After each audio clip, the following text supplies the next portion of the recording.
course tonight is the reliability of Scriptures, but more narrowly than that, I'm going to, for reasons that will hopefully become obvious as we go along, let me get to it here, is the historicity of the New Testament. You'll see why in a moment why that is. F.F. Bruce, hang on a second, let me do something here before I go any further, so just talk awkwardly among yourselves here. Let me just correct something here. So.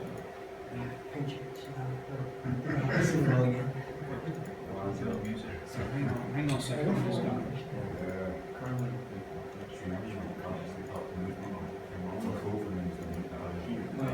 That music video was pretty awesome. Oh, you see it? Yeah. Cool.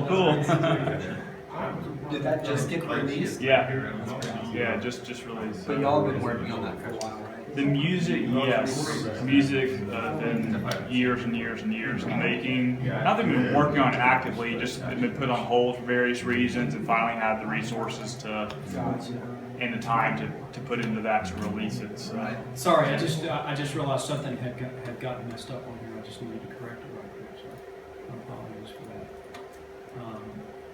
All right, it should become clear here in before we're done, and if it doesn't become clear, I'll try to clarify why it is that I want to focus on the New Testament rather than bring in the Old Testament from the very beginning, because we'll actually get to the Old Testament in a moment. But let me show just a couple of kind of starting quotes, or at least one, that sets the tone of why this matters. F.F. Bruce wrote a really important book called The New Testament Documents, Are They Reliable?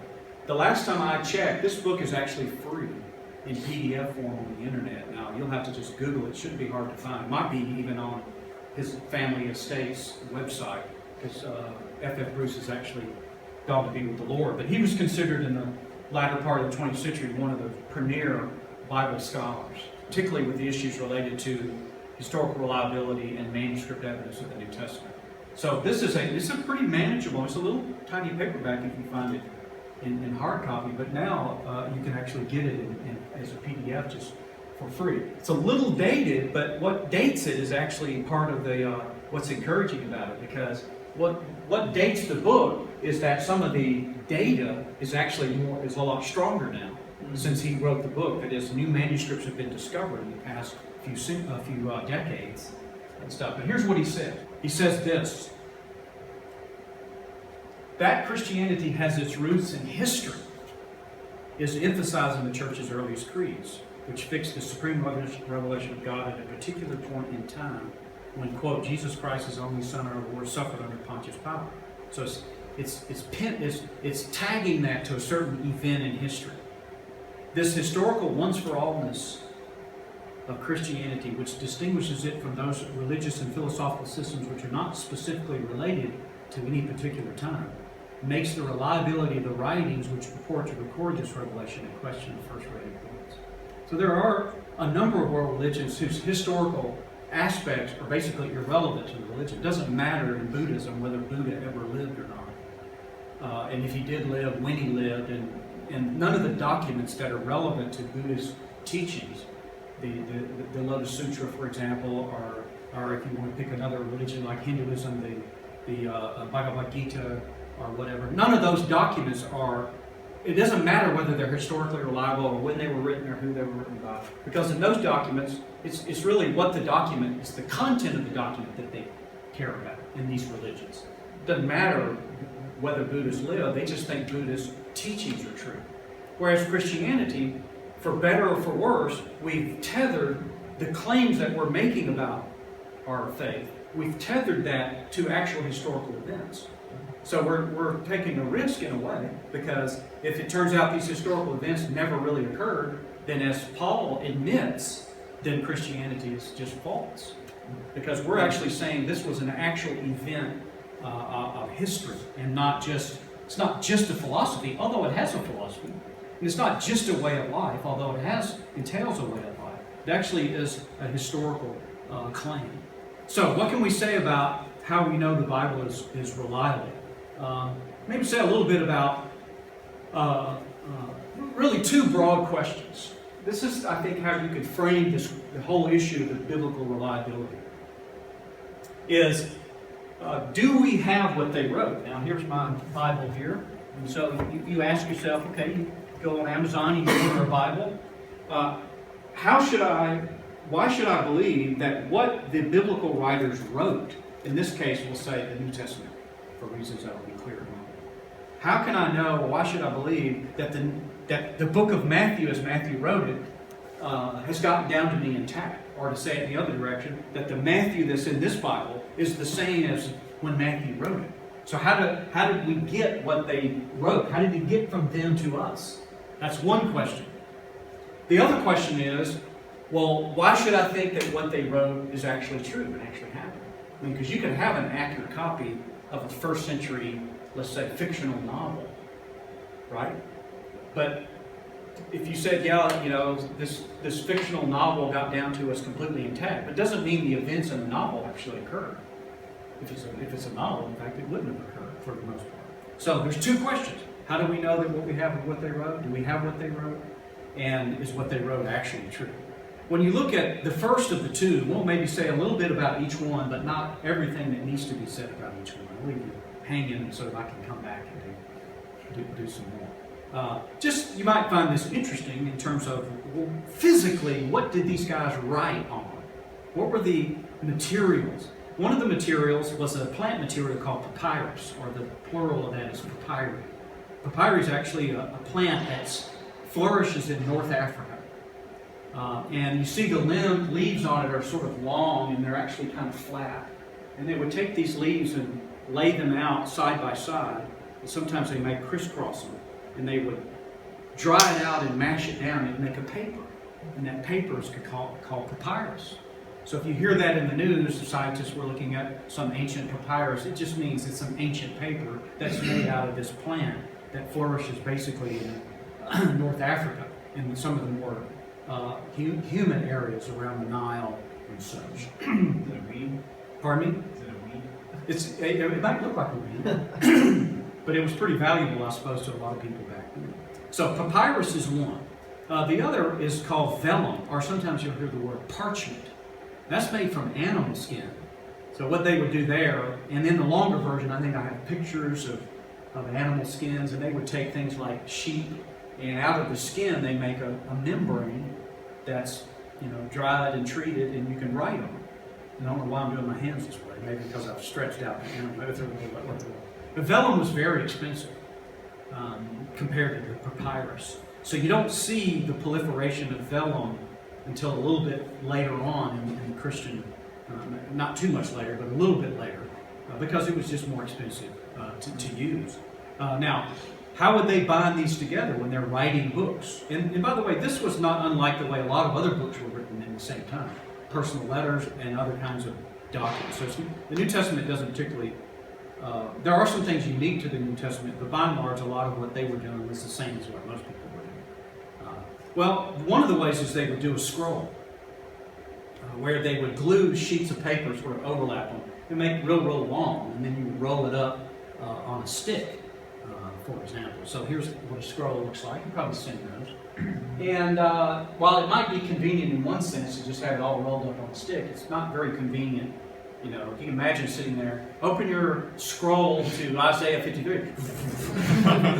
15 minutes later, you got cramps and carpal tunnel syndrome and all this stuff going on. You know, is everybody there? Wait a minute, I'm soon. You know, I mean, it wasn't conducive to really quick kinds of access. So what? Not too long into the New Testament era develops as a thing what they call codex, or the plural would be a codice. That's where you would stack either pieces of parchment or pieces of vellum and then sew the edges together. It was close to what we would regard today as a book. Sometimes they might take them and fold them. So you take one and fold it in half, or fold it into quarters, and then cut an edge and then sew it, and then you have a whole bunch of pages on out of one sheet, that kind of stuff. And they can get pretty small and they can get pretty large. So here's a picture of a codex. I actually have, and I think I'll show you a picture of that in a minute, a facsimile of a codex that my wife got me for her birthday. So we begin to understand the integrity of the New Testament text when we compare it with other works of antiquity from the ancient world, whose integrity is seldom brought into question. So here's the key to keep in mind for these next few slides.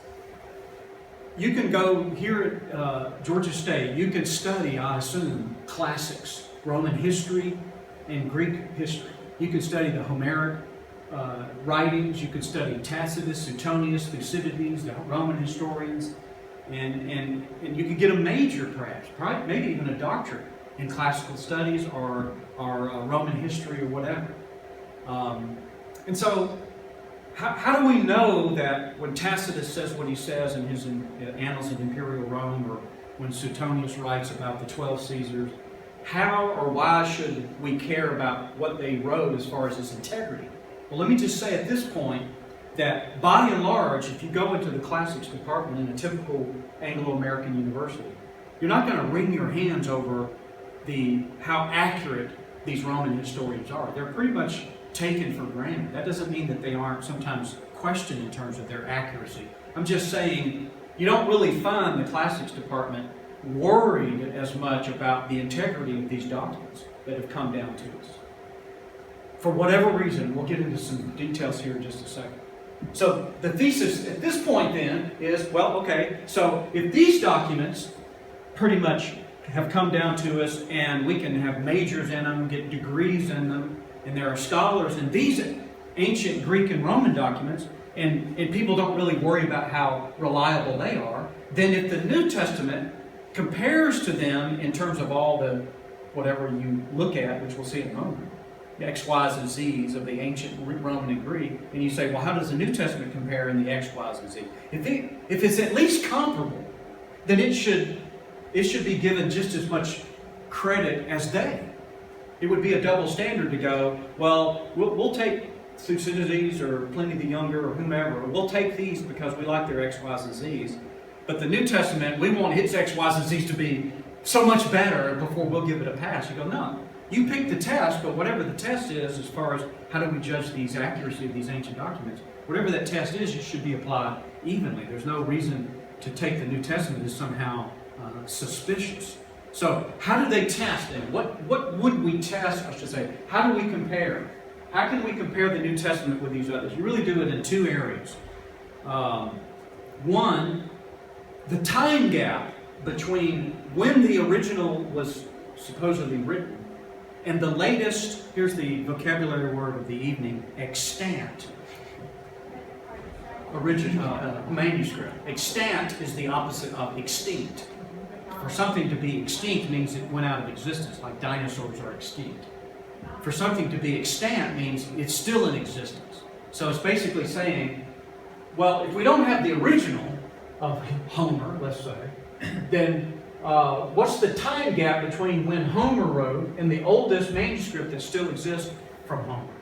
Or Thucydides or Suetonius or Pliny the Younger or Josephus or the New Testament, whatever you want to pick.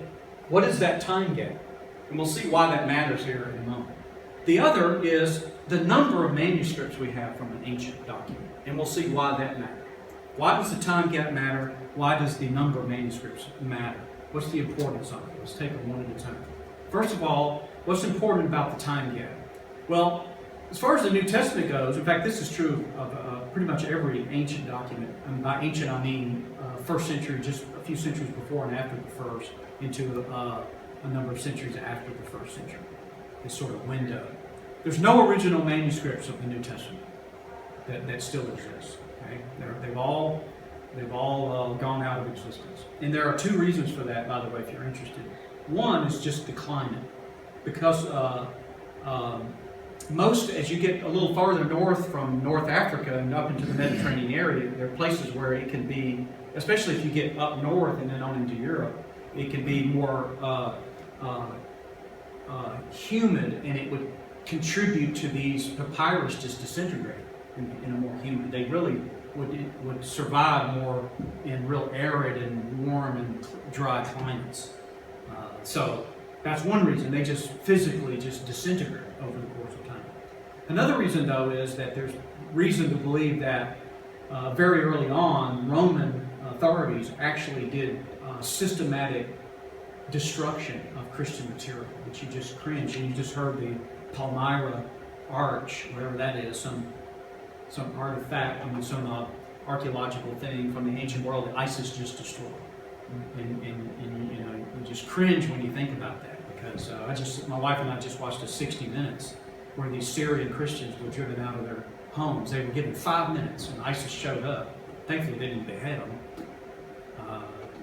They just told the Christians, you got 5 minutes, grab whatever you want, get out of here. So they had these, they were talking to this Syrian priest, and they had manuscripts. He claimed they were first century. I think that's maybe an exaggeration, but they're still all Syrian manuscripts in the New Testament. He just grabbed one of them and folded it. And he was weeping when he said one of the ones he had to leave behind. And everybody else is going. In fact, I saw a shirt I want to get. Maybe I'd get my wife to get me this for Christmas. I don't know if you guys know what the Library of Alexandria is, but there's a t-shirt that says, "You know you're a scholar when you cringe every time you think about the Library of Alexandria," because it was all destroyed. And you think about all these ancient works of antiquity that were all, you just go, "Oh God, I can't believe that." So the Romans presumably purged a lot of these documents, and so we don't have a lot of them from the first few centuries of the church.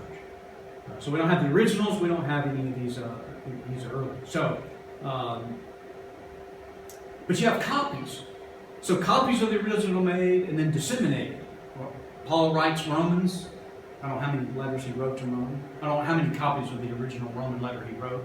But even if it was just one, it gets copied, and churches get copies of that. Hey, send us Paul's letter from Romans, and they're copying it, and copies get copied, and copies of copies get copied. And they just start proliferating throughout the ancient world.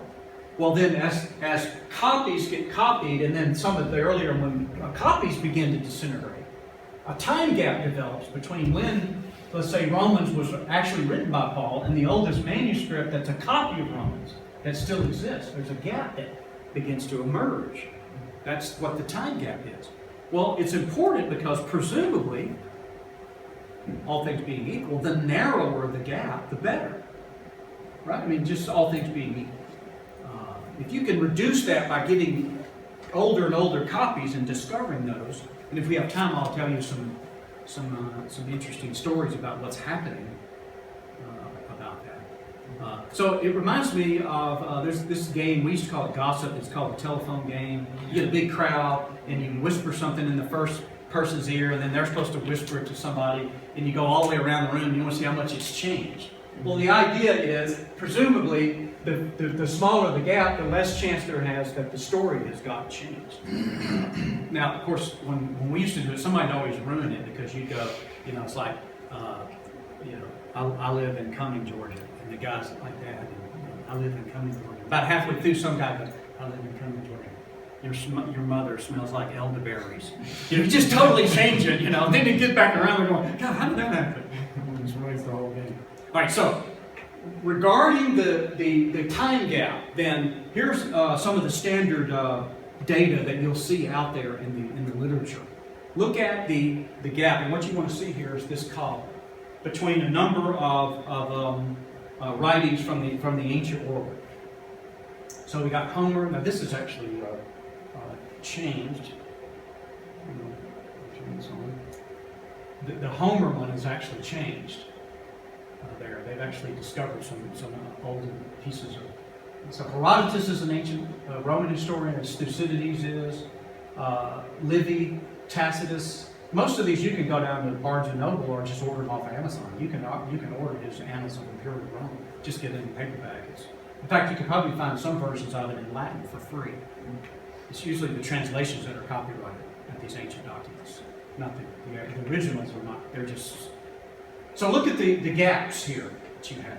Some of them don't seem so bad, 400 years, but look at Herodotus, Roman historian. Or Suetonius is where we learn that Caligula walked with a limp or had that funky haircut that we all associate. That's how we know this stuff, because his the 12 Caesars talks about those kind of things. Well, how does the New Testament compare? Well, this next slide is probably, hopefully within the next year, once it becomes public, will now be obsolete. But so far, the oldest slide, or the oldest fragment of the New Testament we have is called the John Rylands fragment. Now that's actually a picture of the front and the back. It isn't that a single fragment that just happened to tear in a real perfectly symmetrical inverse twin. No, it's a verso and recto. Now you might think, well, gee, how big is this thing? What's about as big as a credit card? And you're thinking, well, why does that matter? I mean, here's your John Rylands fragment. You're thinking, whoa, man, I got a John. It's like everybody turning your John Rylands fragment. You're sitting in church. Hold on, let me find the verse. Oh, and you think, well, how significant would a little fragment be? Well, you'll have to trust me until you do your own research. But there's a lot of things that can be told about a document based upon even a fragment. From the nature of the papyrus, the nature of the ink physically, the type of script, in this case this is Greek, the type of the script, and then of course where it's found in comparison to where it was when it was written, since this is a copy. That tells scholars a lot of things in terms of its date and such. So they know that when the John Rylands fragment was discovered, what it ended up doing, and this doesn't, maybe you and I just kind of yawn over this stuff now, but within, say, 150, maybe 100 years, it was consensus among scholars in the world that the Gospel of John could not have been written by the Apostle John because it wasn't written until well into the 2nd century AD. That was the consensus. Until they found fragments like this that dated way before they thought John was written. So the John Rylands fragment now is dated about the very first part of the 2nd century, AD 170. And it's actually from the Gospel of John. So recto and verso is just from front and back, out of John chapter 18 there. So, and usually the names of these things, like John Rylands fragment, is usually where it's physically at, which library owns it or which university owns it, or where it was when it was discovered. Might be geographical, and that's where the names of these things come from, and they're referred to. So you can go to Rylands Library in Manchester, England. I don't know how much this is on display because light, I think, actually affects it. Now, what I did once, and I won't bore you with this, I just want to show you that there was a time in my life when I had too much time on my hands. What I decided to do is see if I could translate the John Rylands fragment and figure out where in John 18. So what I did was just insert, of course this is typeset from a computer, so it's not going to exactly space exactly like hand. But what I did is I went through and I transliterated it into English and then translated it into English letters so you can see. Isn't that cool? So you can see like this Omicron is that Omicron. There's an iota that's been rubbed out, and then here's a iota, upsilon, delta. So that's the Jews for us. And so I did that with both of them all the way down and all that stuff. Yeah, I had too much time. Basically. All right. Well, what about, hang on a second, let me skip a slide. Because I don't want to bore you about that. About another manuscript. You have the Chester Beatty papyrus. What do we know about it? In all of this data, and there are other slides that has data, I'm just skipping all that, okay? So you can go get the PDF data. Early 3rd century, major portions of the New Testament of there. Bodmer Papyrus. I'm working myself quickly to something I want to focus on. The Bodmer Library in Switzerland.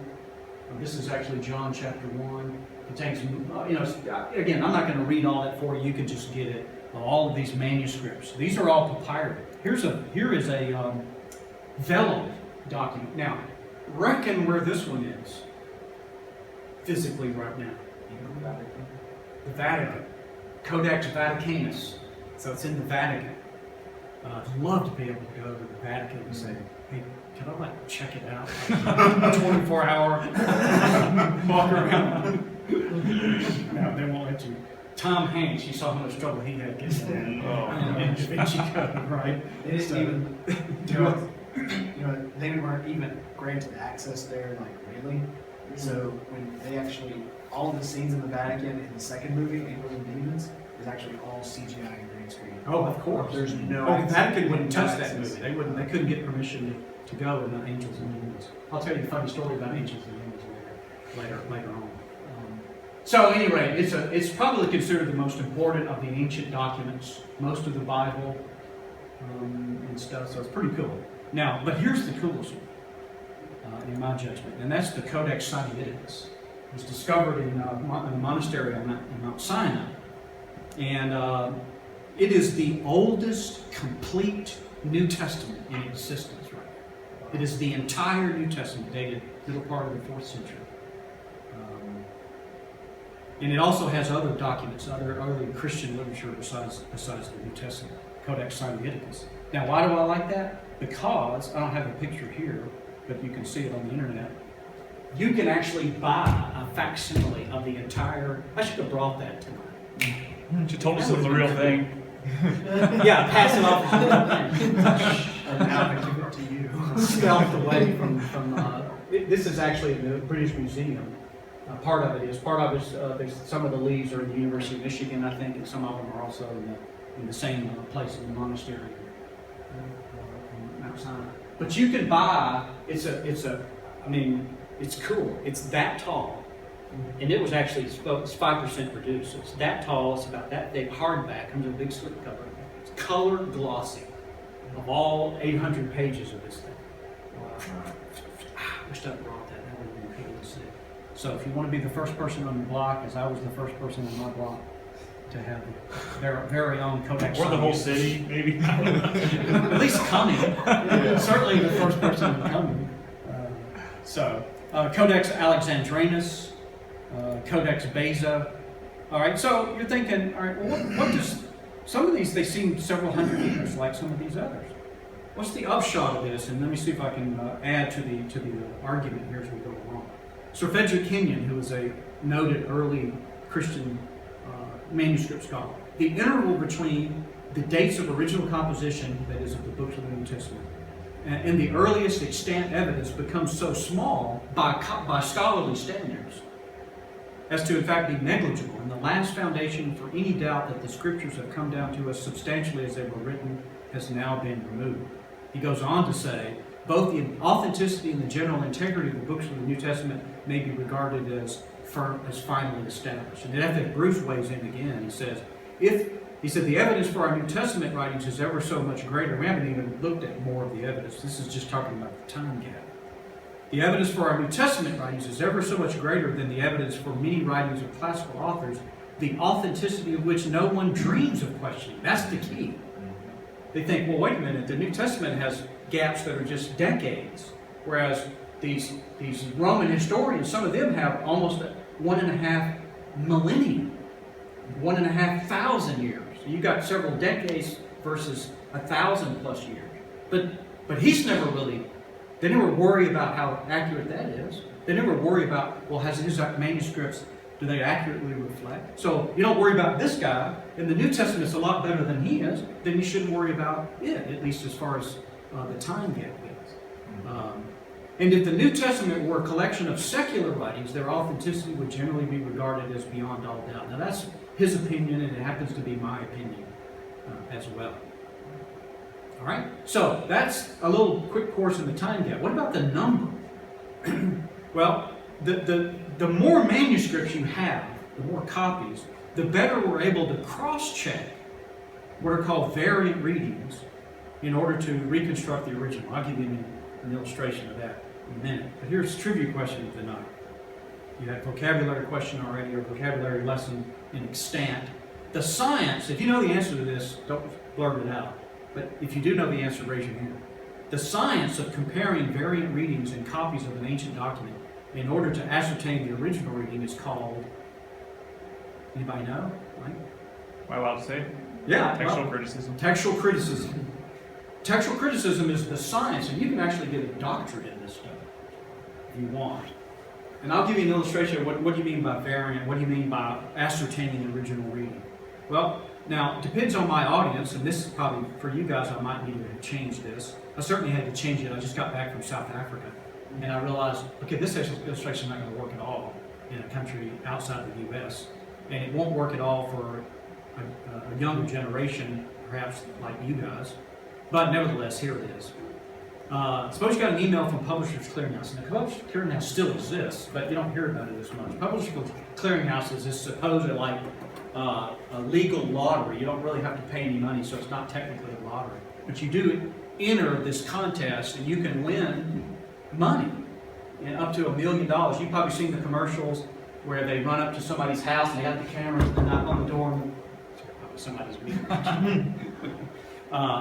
And the people come, "You've won $1 million from Publishers Clearinghouse," and the cameras are going off and balloons and all this kind of stuff. All right, so suppose you got an email then from Publishers Clearinghouse, and here's what it said.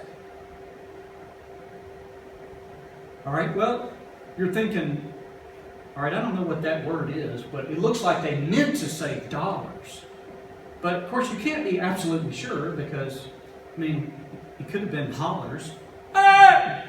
Ah! You sit there, somebody says, ah! They sit there on your front porch and holler 1 million times. You just won $1 million. I don't even know if that's how you spell hollers. But anyway, it would work. So, but oddly, if you started getting more emails and every one of the emails had a typo in it, oddly, because you're getting so many, you're able to be more and more certain of what the original probably meant. So as you keep getting these emails because you're not responding, oddly, the first time you only had one typo. Here, you've got dozens of typos. Yet, even though you've got more mistakes, you're more certain. Why? Because you can compare and say, okay, well, where the first one was missing the D, look how many of them are not missing the D. So how confident are you? Well, you're as confident as you can be that that was dollars and not something else. Well, this one's missing the Y, but none of these are missing the Y. So in other words, comparing variant readings, because each change would be considered a variant reading, comparing them with each other, you get more and more certain about what the original must have said. And that science of doing that is called textual criticism. It's an incredibly interesting science. It's gotten down. All right, so back to the earlier chart in terms of manuscripts, copies. How many do we have of these older ones? Well, some of this data is getting a little old, but only by a few. Because I was actually there at a weekend of people invited to do some stuff with ancient papyrus manuscripts, and they actually found a Homeric fragment. It's not newsworthy because it wasn't older than anything else, but it was newsworthy because it just added to the number of manuscript. It actually wasn't a manuscript, it's actually a little fragment, probably not a little smaller than a credit card, but it was a piece of Homeric poem, which is pretty cool. I wasn't in on that little group. But anyway, so it just changed a little bit, but not much.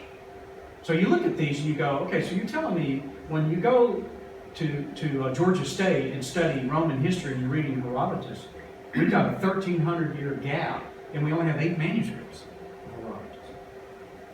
But we don't wring our hands over the historical reliability of Herodotus. So what can we know then about how many manuscripts are there of the Bible? There are a few terms that I explain here. Let me just skip that, and I'll explain them as they come up here. Now, we're just talking about the Greek New Testament. How many manuscripts of the New Testament? Because the New Testament was written in a language called Koine Greek, which is about halfway between ancient Greek and modern Greek. That's not really true. Koine is a little modified form of ancient Greek, because it's about 200 or 300 years after Alexander the Great. It's changed a little bit. So it's written in Greek. So of papyri, it's the paper. We have that's actually changed. I'll tell you how that in a moment. But it hasn't changed by a whole lot. But we found some more papyri. But we're right just a little over 100 papyri. Uncials. Now all this is doing here is all they do is the scholars just divide various kinds of vellum manuscripts according to things like whether it's all capitals or all lowercase, or whether it's what they call a book hand, it's a writing style, or whether it's cursive. And they do that just for the sake of being able to keep track of them all and catalog them. Right? So that's all that term means. So uncials means all the letters are the same size and in the same case, what we would call uppercase or lowercase. Minuscules are vellum manuscripts that are pretty small. They're like little booklets, hence the name. They're written real small. We got 307 uncials, 860 minuscules, lectionaries, 2,410. A lectionary is basically maybe your church does this, in your church bulletin. Do you have seasonal readings throughout the year? Christmas reading in your bulletin, or Easter reading, perhaps, or you may even, so your bulletin is going to have today's reading is from the Gospel of Luke, and you're reading the Christmas story, whatever. All right. Well, the very first generation of Christians would do something very similar, where they would copy pieces of Matthew, Mark, Luke, John, or Paul, or whatever, into their church writings. And it would be large quotes from the New Testament. These are called lectionaries. And so they're pieces of Matthew, Mark, Luke, John, or whomever. It's all part of the data, which makes now over 5,600 or so of Greek manuscripts of the New Testament, compared to 8 for Herodotus, or compared to 600 or so of Homer. But what's interesting about the New Testament is that's not really where the argument ends. It doesn't end with merely this data here. Because you have very early on, right after the New Testament was written, it was very early on translated into other languages. And so you can get these, what they call early versions of the New Testament, as part of the data of the writing of the New Testament. It's just manuscripts in other languages. So what are some of these others? Well, you have the Latin Vulgate, over 10,000 manuscripts of the Latin Vulgate in the first few centuries of the church. I don't even know what Sogdian is. I used to know and I forgot. So, you want to run out and get your Sogdian New Testament, you're welcome to it. So now we have close to 20,000. So you've got almost 6,000 of the Greek, almost 20,000 of non-Greek manuscripts of the New Testament. But then that's not where the data ends. Because not only do you have all of these manuscripts in Greek in the New Testament, all of these manuscripts in all these other languages from the first few centuries, first number of centuries of the New Testament, but you also have the New Testament quoted by early Christians who were writing letters to each other that are just in Christian correspondence. And these early Christians, up until a number of centuries later, are called the patristics. Patristic just means the church fathers. So you've got patristic quotations of the New Testament there. And here's what you could say about the patristic before I give you the numbers. Bruce Metzger, who's probably the premier textual critic of the modern era, says, besides textual evidence derived from Greek New Testament and from early versions, the textual critic has available to the numerous scriptural quotations included in commentaries, sermons, and other treatises written by early church fathers. Indeed, so extensive are these citations that if all other sources for our knowledge of the text of the New Testament were destroyed, they alone would be sufficient alone to reconstruct the reconstruction of practically the entire New Testament. And I think what he means here is of practically the entire story of the New Testament. It's not like we have Matthew, Mark, Luke, and John each, but the story of Jesus, or the essence of Paul's letter. I think in terms of actual sheer percentage, you have about 40% of the New Testament contained just in the quotations of the first century or so, or actually more than the first century. So here are some of the, and this date has changed as well, but you have basically 36,000 quotes or allusions from the church fathers, people like Justin Martyr, Irenaeus, Tertullian, Eusebius, and there are these you can just see, and all this is in the PDF deck there that you can get this on.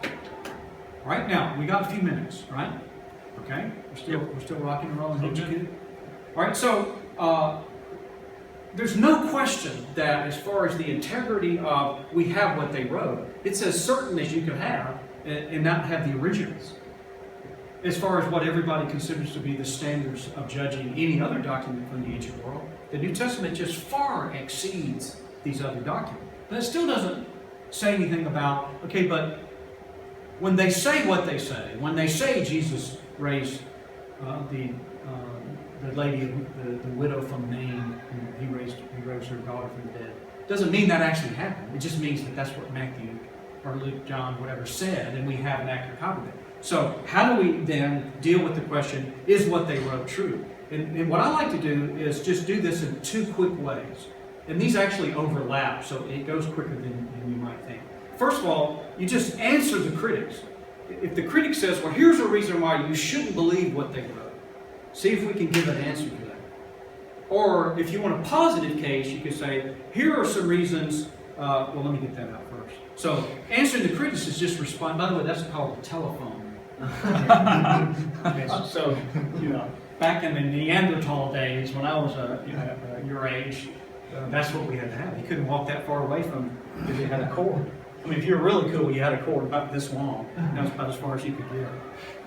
Well, no such thing as cell phones.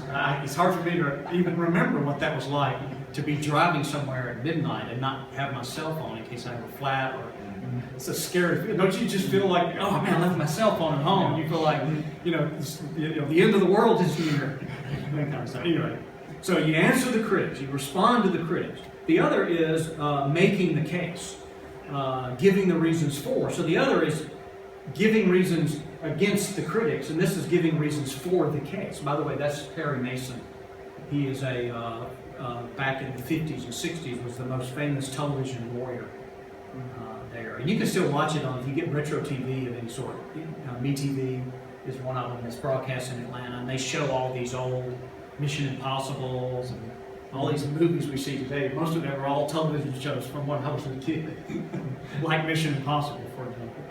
So you can watch old Perry Mason shows, and he was a defense attorney. So I kind of jokingly put that up because I know half of my audience is not going to recognize it, and the other half are going to laugh because they do recognize it. So let's see if we can just quickly run through how to deal with some of the objections. And of course, we'll take some questions too.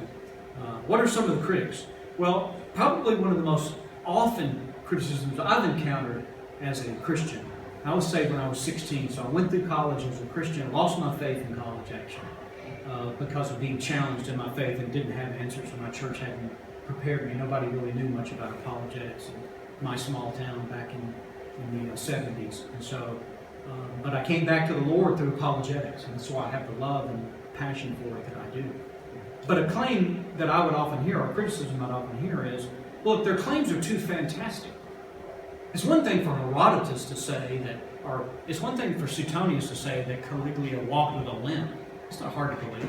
So you don't lie awake at night going, I wonder if he really did walk with a limp. I don't know. What do the scholars say? Well, let's look at the manuscript. Because people are going to go, okay, so maybe he didn't walk with a limp. Who really cares whether he walked with a limp? It's not that much at stake, is there? But when you read the New Testament, you go, there's an omnipotent, omniscient judge who will relegate you either to an eternity of happiness or an eternity of misery. Okay, well, if that's really true, then that's a lot more interesting than whether Caligula had a limp or not. All right, there's a lot at stake. So, well, some of the claims just strike critics as fantastic. You got axe heads floating in the Old Testament. You got Jesus walking on water. What? You got him rising from the dead, and he's raising other people from the dead, and he's touching limbs that are withered. And so these stories just sound, to some of the critics, they just sound like fairy tales. How could this be historically true? And they would probably go, if Herodotus said that, I wouldn't believe it. That's why I have trouble with this stuff. Well, what's the answer to that? Well, the answer to this, in my judgment, is one of the most important issues that if we had time, we could take an hour to just talk about this one issue. But I'm just going to give you the bottom line and sort of tease you about it. But here's the answer. Whether or not these types of events, such as resurrection, can occur is not a historical question, but a philosophical question. Now, here's what I mean by that. Remember, the very first slide said the historical reliability of the Bible, or the New Testament. So, sure, there may be legitimate philosophical objections to bring up. I'm not saying that there aren't any, and I'm not saying that's illegitimate. What I'm just lobbying for here is just a weaker claim. Namely, a historical criticism is different than a philosophical one. So don't pretend like you've got historical reasons for rejecting the faith, when the reason, really, this reason for rejecting it is philosophical, not historical. Why does that matter? Because how you deal with historical problems versus philosophical ones is very different. The questions are different. The way I say it is, the tools of inquiry and the methods of analysis of historical issues is different than the tools and methods of philosophical issues. Let me give you a stupid example. Suppose we got into a discussion, yes, we're talking about Protestants and Catholics. Was that last week? Okay, so you're getting into this discussion about Martin Luther and the Council of Trent. And somebody said, well, the Council of Trent, what do they know? It was, it wasn't written until, 400 years later. Somebody goes, and the Catholics go, that's not true. The Council of Trent was 16th century. No, and you get into this argument about when the Council of Trent was, right? Well, how would you settle that question? Well, you don't settle that question. You don't go, oh, no, let's go to the physics department.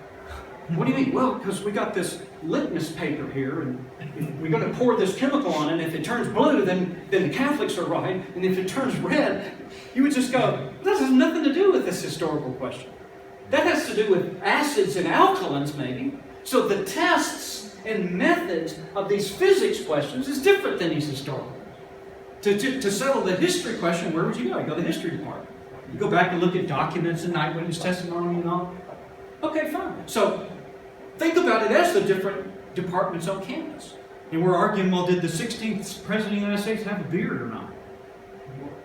What department do you go to answer that question? Well, sometimes he had a beard, sometimes he didn't. You look at pictures and eyewitness testimony and stuff. You don't go to the geology department, particularly. They might know accidentally, but not because they're geologists. Right? So what I'm arguing for is, because I see this so much in academics, is that types of questions get blurred. So people use the wrong test and the wrong criteria to settle the issue. And they think, well, it couldn't be historical because it's got miracles in it. I go, wait a minute. Whether there can be miracles or not depends on whether there's a God or not. But whether there's a God or not is a philosophical question. It's not a historical question. And you may decide there isn't a God, that's fine, but at least if you're going to say, I don't believe the New Testament because it's got supernatural, and I'm a naturalist because I'm an atheist, if you're going to say that, at least say, because I've studied the philosophical arguments and I've been persuaded, okay, say fine. I can't criticize that, you're at least a person of integrity. But what I just get upset about is people that pass off legitimate criticisms on the basis of using the wrong criteria. And I could give you examples of this, stuff I've encountered in college. But I won't give you more beyond what I've already done because I just want to touch on these others too.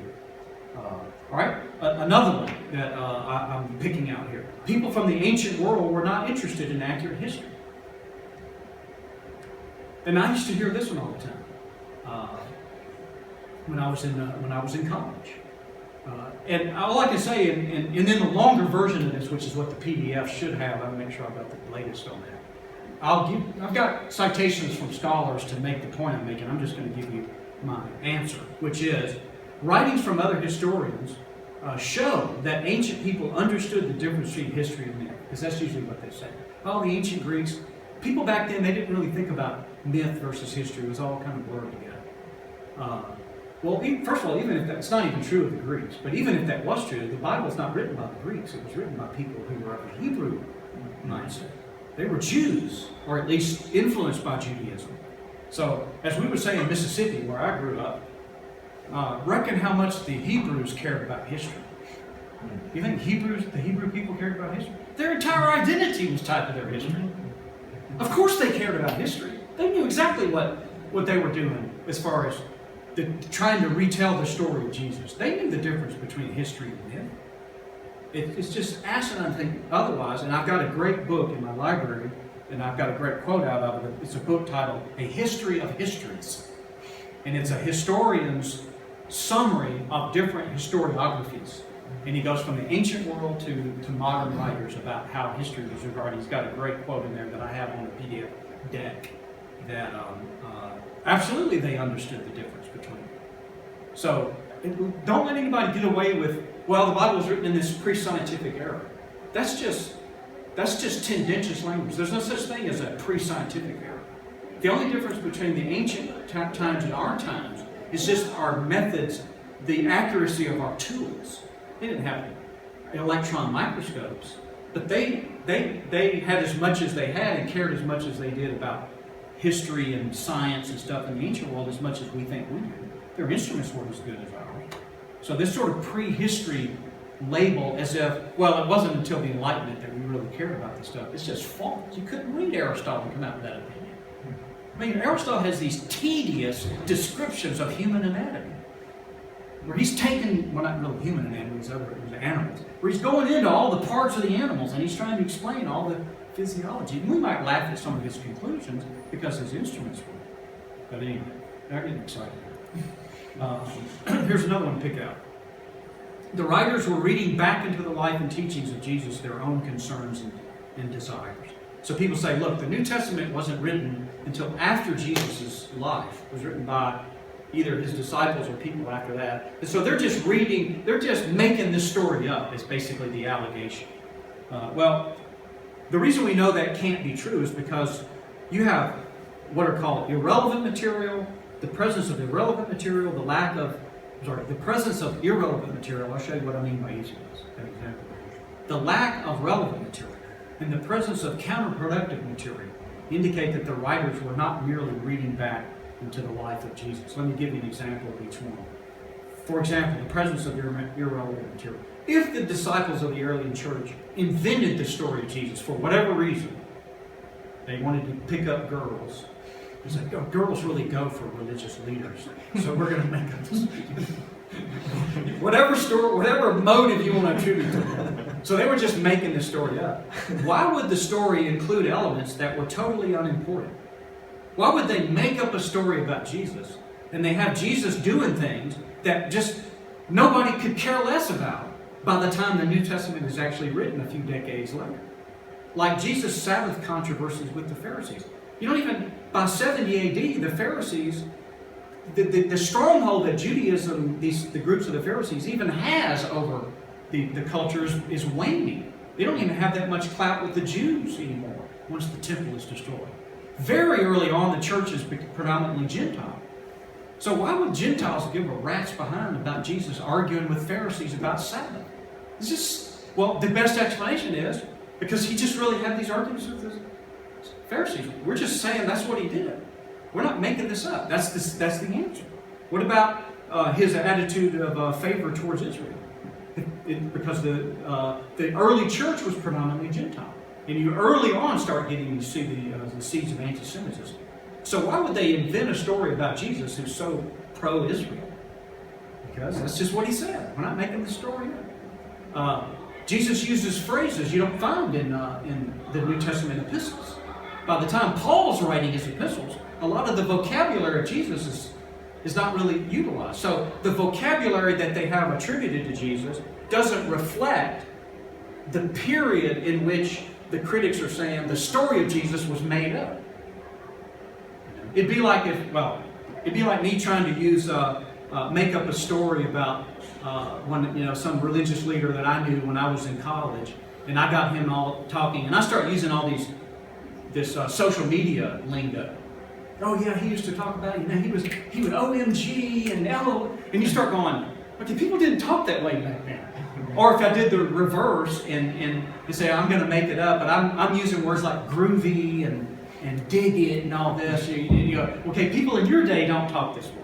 So if you're making it up, it just doesn't work. You also have relevant material that's lacking. That is, what I mean by relevant material.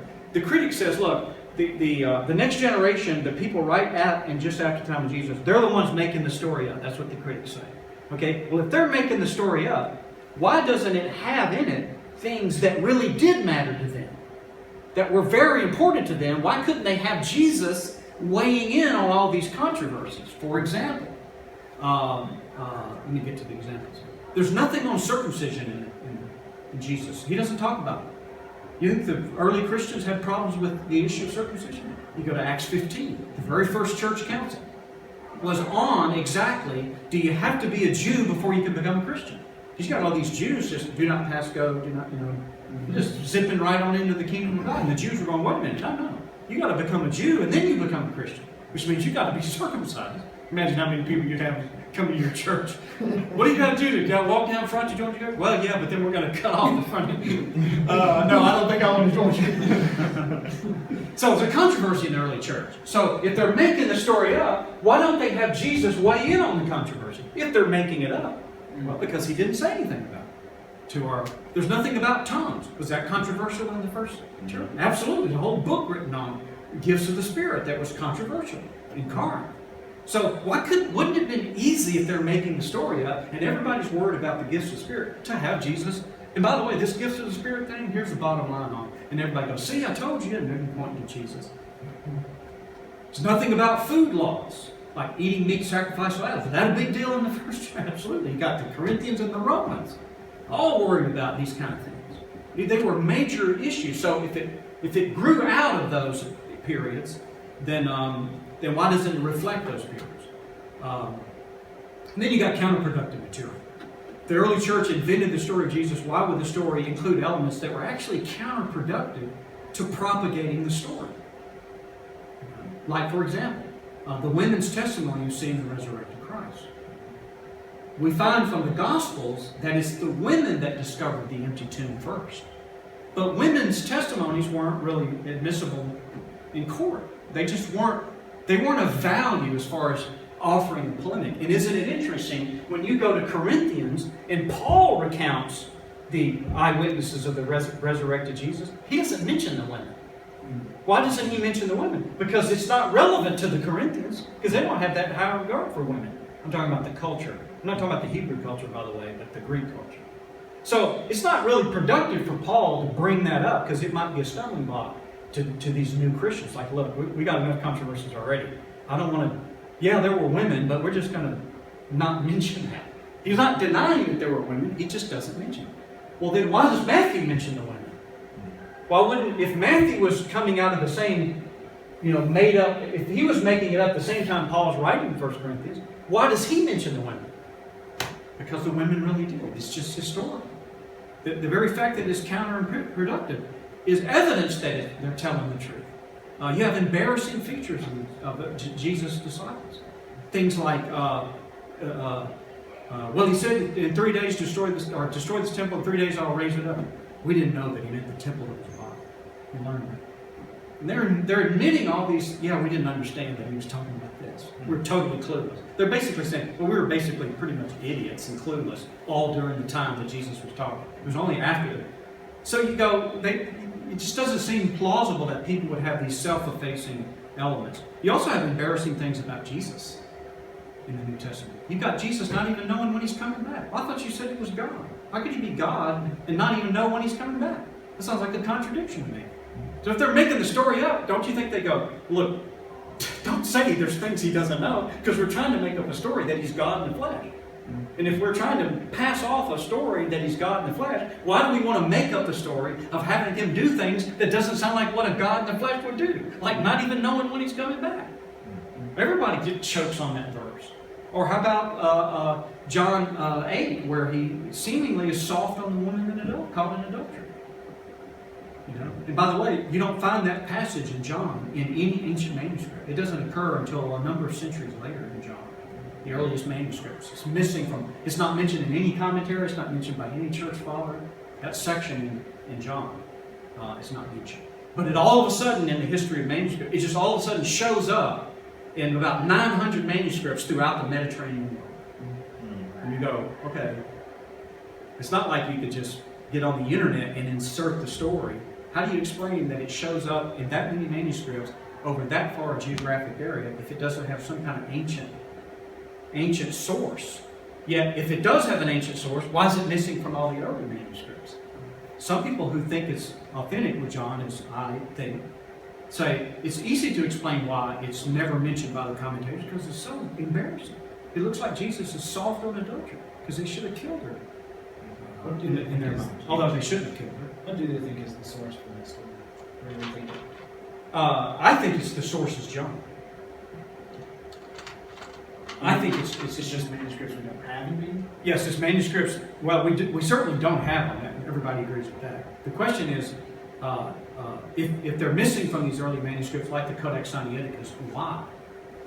So whether you believe it's authentic or not, as Ricky Ricardo would say, you got some explaining to do. Because if you think it's original with John, then you got to explain, you got to have some explanation of why it's missing from the early manuscripts. Right. If you think it's not original with John, you got to have some explanation of how did it show up in that many manuscripts over that far geographic source, because that points to the fact that it has an ancient source.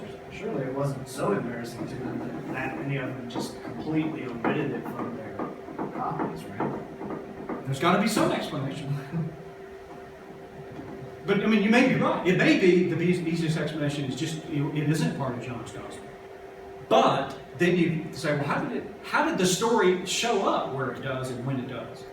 That is just almost impossible, because what that points to is it has some source that's as ancient as when it was missing. So there doesn't seem to be any question the story was there during the period of silence when all the manuscripts are signed. So it's a great resource on that if you would like to read it. The last, I don't know, we're over. We got started a little bit late, so I want to be respectful of your time. Yeah, say if you have a way to maybe wrap it up, we can do some just quick Q&A. I mean, there's just this is more fun than Christians should be allowed to have, basically, on this stuff. The last point, I'll tell you what it is, and then you can get it off the deck. Is to say, well, there's none of the events of the New Testament are corroborated by outside sources.